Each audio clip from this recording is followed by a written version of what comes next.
Usimbut Menteri Rangba Kajala Uba Preston Tensong, Ulaong Kinongialam Bahakmat Kahenyo Trap National Liberation Council HNLC, Haduk Menta Kimpat Aiktin Halor Kajing Terwa Jang Sorkar, Jingiakren iasuk. Habakren Shakilat Putai Kubor Ha Kandriu Tarik Nopra, Uba Preston Tensong Ulaong, Haduk Menta Sorkar Kampat Yo Kanu Kashiti na ka HNLC.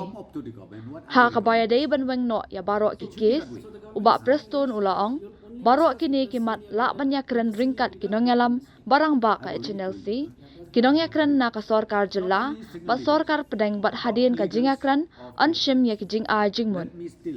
Ulaong ba ka sorkar pedeng ka banjur ban penya chakmat ya ka jingiakren iasuk bat ka HNLC, bat na ka liang jong Uba Preston Ulaong, ba ka jingkang kapli bat ukarpat ya kinongialam ka HNLC ban wan chakman.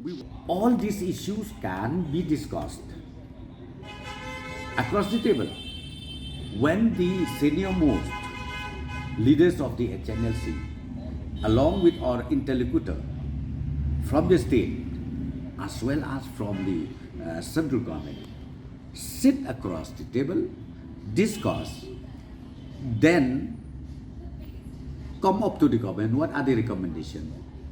It should be that way. I've already told you. Yeah, that's the thing. Sorry? Not only senior leaders, top leaders of the HNLC. Let me still keep requesting this.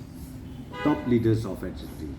The door is open for discussion. One round of formal talk has happened.